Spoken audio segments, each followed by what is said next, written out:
Even the justices are not above the law. Constitution is equal for all.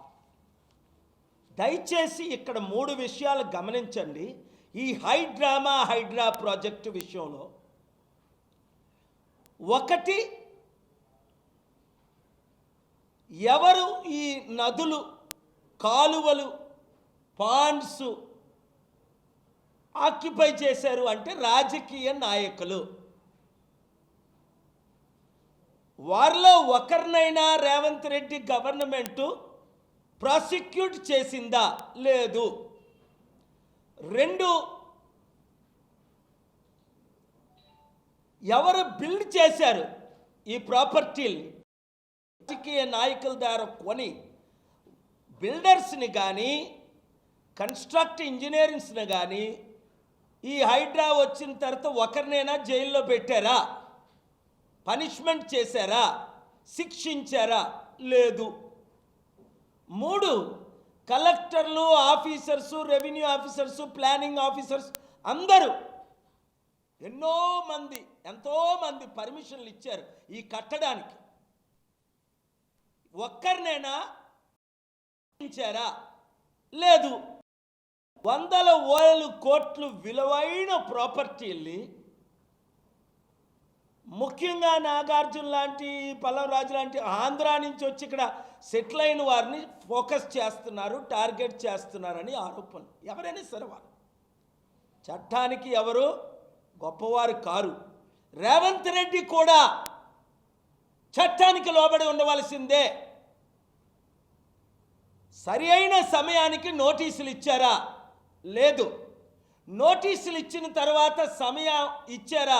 వాళ్ళు విలువైన పాత్రలేంటి, ఫోటోలేంటి, memories ఏంటి, certificates ఏంటి, ఒక కుటుంబంలో 30-40 సంవత్సరాలు మీరు ఉంటున్నారంటే ఎన్నో వాల్యుబుల్స్, అవన్నీ తీసుకురాడు. లేదు. దానికి రుజువు మీడియాయే.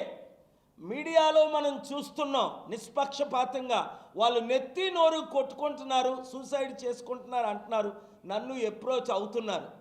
ఎస్, హైడ్రా తీసుకురావడం మంచిదే, కానీ చట్ట విరుద్ధంగా దాన్ని ఇంప్లిమెంట్ చేయడం చట్టానికి విరుద్ధమనే నేను ఈరోజు ఆనరబుల్ హైకోర్టుని, సుప్రీంకోర్టుని అప్రోచ్ అవుతున్నాను.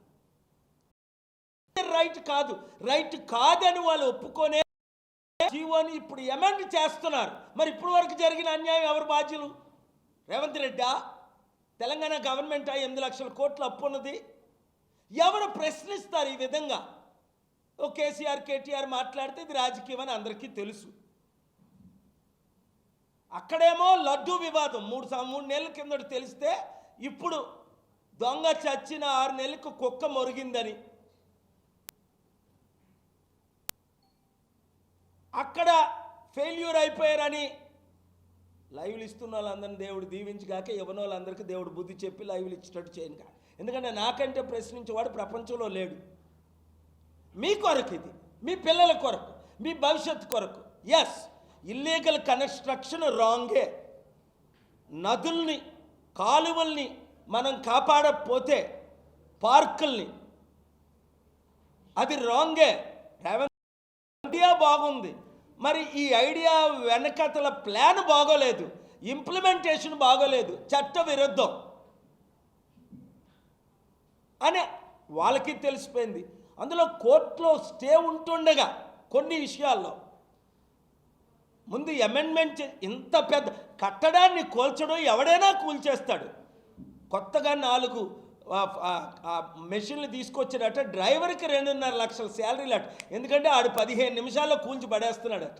అబ్బా, ఒక కట్టినోడిని తీసుకురారా. చైనాలో 15 రోజుల్లో కోవిడ్ టైంలో, కరోనా టైంలో బిల్డింగ్ల హాస్పిటల్ కట్టారు. అలాంటి బుద్ధులు ఎవరికైనా ఉన్నాయో మన దేశంలో? 15 రోజుల్లో హాస్పిటల్ కట్టడం, 30 రోజుల్లో ఛార్జ్ షీట్ వేయడం, 3 నెలల్లో రేప్ చేసిన జైల్లో పెట్టడం లేదా ఉరిశిక్ష చేయడం. మంచికి తెలివితేటలు లేవిలికి, పాడుకు తెలివితేటలు ఉన్నాయి. ఎందుకంటే సర్ప సంతానం అన్నాడు యేసు ప్రభు. తల నుండి నెత్తురుకి పాదాల వరకు విషమే విషం. వీళ్ళు తలంపులే విషం, వీళ్ళ మాటలే విషం, వీళ్ళ ఐడియాలే విషం. పీసీ మిషన్ని క్యాన్సిల్ అరే అక్టోబర్ 2ని సమిట్ పెడదామంటే కోతిలా గెంతాడు రేవంత్ రెడ్డి. పెడదాం సార్ అని ఎలక్షన్ ముందు ఎలక్షన్ తర్వాత 4 సార్లు కలిసి. ఇప్పుడు ఎందుకు పెట్టలేదు అంటే మా మేడం పెట్టనివ్వట్లేదట. సోనియా గాంధీ మేడము పెట్టనివ్వట్లేదట అక్టోబర్ 2. మరి అది నువ్వు కౌంటర్ అయ్యి కోర్టులో దమ్ముంటే, అదే నిజమైతే I'm raising questions legally, ethically, morally. నన్ను అడ్డుకుందామని రాజశేఖర రెడ్డి ఇలా క్వశ్చన్లు వేసినప్పుడు మొక్కలు అయిపోయాడు. నన్ను అరెస్టులు చేసిన వాళ్ళందరూ పైకి పోయారు, 7గురును. నన్ను ఇబ్బంది పెట్టిన వాళ్ళందరూ. ఎందుకంటే దేవుడు పంపగా వచ్చాను నేను ప్రజల కొరకు, ముఖ్యంగా తెలుగు రాష్ట్రాల కొరకు, దేశం కొరకు. కనుక ఈ హైడ్రా అన్నదే హైడ్రామా. ఇప్పుడు నేను రంగంలోకి దిగాను ఈ డ్రామాని అరికట్టడానికి. చట్టానికి విరుద్ధంగా ఎవరైనా కమిషనరు రంగనాథన ఎవరిని విడిచిపెట్టాను.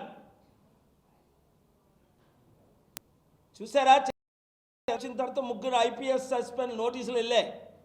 గుర్తించుకోండి, రాజశేఖర రెడ్డి టైంలో IASలు అందరూ జైలు మంది. మీ IAS, IPS, IRS, IFS వాళ్ళకి I'm warning you, police officers, listen carefully. You are not above the law. When the chief minister and prime minister is not above the law, President VV Giri is not above the law. There is one KA Paul to question you. Before, I had lawyers whom you bought. ఒక lawyer KCR 5 కోట్లు ఇచ్చి కొనిశాడు నా స్టేని vacate చేయడానికి. ఇప్పుడు నన్ను ఎంత కొనగలవు రేవంత్ రెడ్డి? నన్ను ఎవడైనా కొనగలడా? అది చట్టాన్ని గౌరవిద్దాం. Let's respect the law, let us take things properly, let us evaluate. ఈ ఏడుస్తున్న వారిని వాళ్ళకి ఏమిస్తాం కాంపెన్సేషన్? కనీసం టైం ఇవ్వాలి కదా, 1 నెల రోజులు, 2 నెలలు, 3 నెలలు. రాత్రి మీద ఎందుకు కూలగొట్టియాలి? మీరిచ్చిన 6 వాగ్దానాలు ఫెయిల్ అయినందుకే కదా, మీరిచ్చిన హామీలు నెరవేర్చలేనందుకే కదా, 10 నెలలు మీరు పచ్చిగా ఫెయిల్ అయినందుకు. ఎవరికి తెలియదు మీ డ్రామా? చిత్తశుద్ధున్న మీడియా వారందరూ ఈ ప్రశ్నలకి స్పందించమని రేవంత్ రెడ్డిని నిలబెడతారు నెక్స్ట్ ప్రెస్ మీట్లో. ఆ బట్టి విక్రమార్కని నిలబెట్టండి, ఈ మినిస్టర్లు నిలబెట్టండి. మీడియా మిత్రులారా, ఓనర్లారా, మీరే ఈ దేశాన్ని కాపాడాలి. ప్రజలు ప్రార్థన ద్వారా యేసుప్రభు నన్ను పంపాడు. అయినప్పటికీ కులాలకి మతాలకి అతీతంగా లడ్డూ వివాదాన్ని నేను ఆపి గ్యాగ్ ఆర్డర్ ఇమ్మని చీఫ్ జస్టిస్ని అడిగాను. ఆనరబుల్ చీఫ్ జస్టిస్, ఎందుకు? అరే వాటికన్కి మీరు క్రైస్తవ దేశంగా ప్రకటించినప్పుడు క్యాథలిక్ 744 మందికి, లక్షల మంది ఉన్న తిరుపతిని కాపాడొద్దా? లక్షల కోట్ల ఆస్తిని. It's a fundamental right. As long as you are there with me. నన్ను అడుగడుక్కి అడ్డుకుంటున్నా నన్ను ఆపగలుగుతున్నారా? దేవుడు నాతో ఉన్నంత వరకు, ప్రజలు నాతో ఉన్నంత వరకు, మీడియా నాతో ఉన్నంత వరకు న్యాయం జరుగుతూనే ఉంటుంది. ఇప్పుడు వరకు జరిగింది, ఇక ముందు జరుగుతుంది. రైతులారా, నిరుద్యోగులారా, 7569441275 కమిటీలు వేసేసేయండి. వీళ్ళందరూ ఫెయిల్ అయిపోయారు. మనం వస్తేనే, మంత్రి నేను అయితేనే రాష్ట్రాన్ని కాపాడుతాను, దేశాన్ని కాపాడుతాం. మీరు దొంగలు దోచుకున్న వాళ్ళకి ఓట్లు వేస్తే దేవుడు మిమ్మల్ని కూడా నాశనం చేస్తాడు, రాష్ట్రాన్ని నాశనం చేస్తాడు. నియోజకవర్గంలో గ్రూపులు పెట్టండి, అక్టోబర్ 2 కల్లా కమిటీలన్నీ వేసేయండి. ఇంకా మిగిలిన వాళ్ళు మీరు కమిటీలో జాయిన్ అయిపోండి. మీ నియోజకవర్గం, మీ పేరు ప్రజాశాంతి పార్టీ. పాలు రావాలి, పాలన మారాలి. ఈ హైడ్రా లాంటి అవినీతులు నేను కట్టి చూపిస్తా. రేవంత్ రెడ్డి కూల్చి చూపిస్తున్నాడు. ఇప్పటి వరకు 700 కంపెనీలు తీసుకొచ్చాను హైదరాబాద్కి, 7000 కంపెనీలు తీసుకొచ్చి చూపిస్తా. అది రేవంత్ రెడ్డికి తెలుసు, చంద్రబాబు నాయుడికి తెలుసు, నరేంద్ర మోదీకి తెలుసు, కేసీఆర్కి తెలుసు, జగన్కి తెలుసు, పవన్ కళ్యాణ్కి తెలుసు. కానీ వాళ్ళు మనకు మద్దతు ఎవరు? ఎందుకు? ఈ 2-3 కుటుంబాలు, 2-3 కులాలే ఏలాలి కనుక. మన బీసీలు, మన బడుగు బలహీన వర్గాలను రానివ్వరు 90% ఉన్నోళ్ళు. ఇప్పుడే నా యూత్ మనోనేత్రాలు తెరవండి, రాజకీయ నాయకులు మనోనేత్రాలు తెరవండి. ఈ 10 మంది ఎమ్మెల్యేలు డిస్క్వాలిఫై అయితే ప్రజాశాంతి పార్టీ 10 మంది ఎమ్మెల్యేలని ఆ 10 నియోజకవర్గాల్లో గెలిపించండి. సత్తా ఏంటో చేసి చూపిస్తాం. చేశా.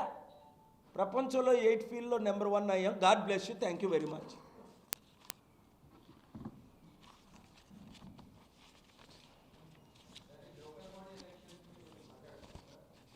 అది టైం ఉంది కదా, పోటీ చేద్దామని ఆశిస్తున్నాం.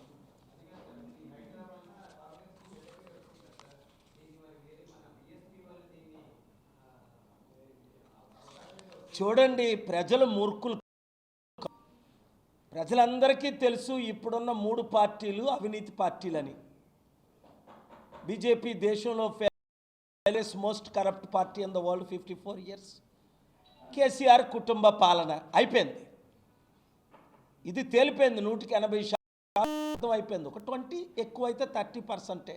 ఈ 80%ని 60% ఉన్న బీసీల్ని 90% ఉన్న బడుగు బలహీన బీసీ, ఎస్సీ, ఎస్టీ, క్రిస్టియన్, ముస్లిం ఎలాగ ఐక్యం చేయాలి? ఈ బీసీలు అమ్ముడుపోతున్నారు కదా.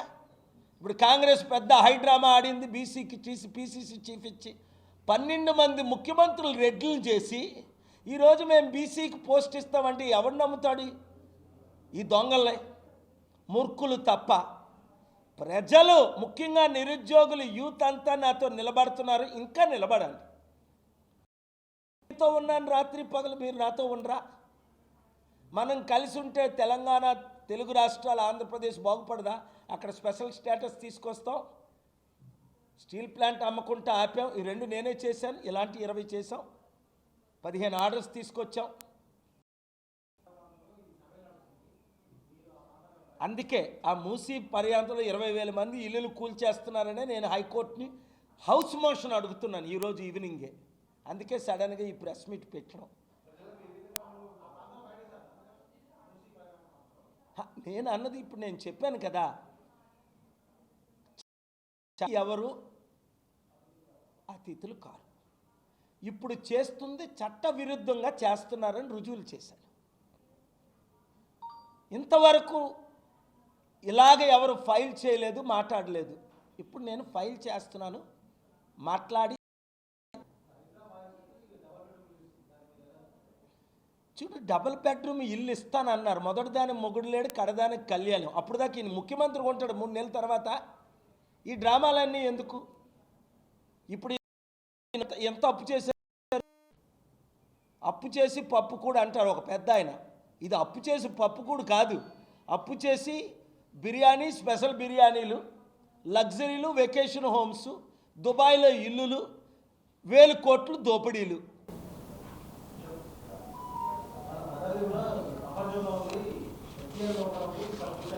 చూడు, కాపాడాలి, కాలువల్ని కాపాడాలి, పార్కుల్ని కాపాడాలి, ఇల్లీగల్ కన్స్ట్రక్షన్ కూల్చేయాలి. అది 100%. కానీ అది సెలెక్టివ్గా ఉండకూడదు.